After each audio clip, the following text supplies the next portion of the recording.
Nagluto naman nga ni po pala kami dito ng piniritong saging. Dahil nga katanghalian mga kabudoy ay naisipan ko nga pala na ilabas itong damit. Awalan Diyo para naman matuyo-tuyo are. Ay kako ay sayang naman aring araw. Napakalakas ng araw. Ang sakit pa naman tumama sa balat. Tingnan nyo naman yung mata ko ditong silaw na. Oo. Paraulan nga po pala nung nakaraan kaya naman hindi namin to nailabas. Kaya nga ngayong mainit ay chinempuhan na namin. Kapag nag-uulan dito sa bukid ay talaga namang pumuputik ang daanan ay sure talagang madudulas ka talaga. Give nga po pala ako para naman makapaghugas ng plato.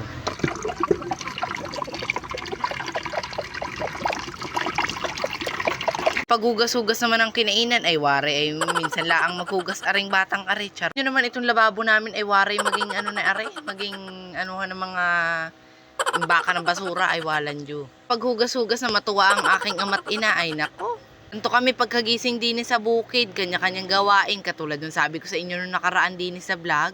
Ay ari ho ay mag-suggest na laang kayo ng gusto nyong ipaluto sa amin ang ma-vlog ko din sa bukid ay mag-comment na kayo ano pang hinihintay nyo. Papakomment pa, halahoy. Ayaw nyo pa bagang i-like yung vlog ko, ay libre naman yung like, ay walan Diyo. Wala yung bayad, like na yun, Pwede nyo namang i-like yun, Pagkatapos nyo i-like, mag-comment na rin kayo. Kahit anong gusto nyong i-comment, tatanggapin namin yan. Basta mag-comment kayo, and then i-follow nyo. Ayun, ay masayang-masaya na ako, bi. Yung mata ko umaabot na sa langit, charot. Umaabot si langit. Pakishare na rin yung vlog ko. Ay, wari ka namang nakakatuwa at matutuwa ako sa iyo kapag nag-share ka, walan Diyo. May tanim nga pala dito si Mamang Pagulong. Maigulay nga ito mamayang. Ano nga pala yung pinakahinihintay nyong part ay ayan na, nagpipirito na ng saging. Ay, ready to eat na yan mamaya. Hala, ready to eat? Ready to eat?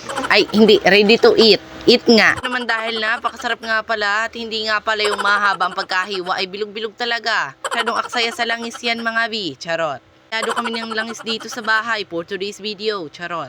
Yan ay luto na hanggang dito na lang po. Maraming salamat sa panonood. Bye-bye!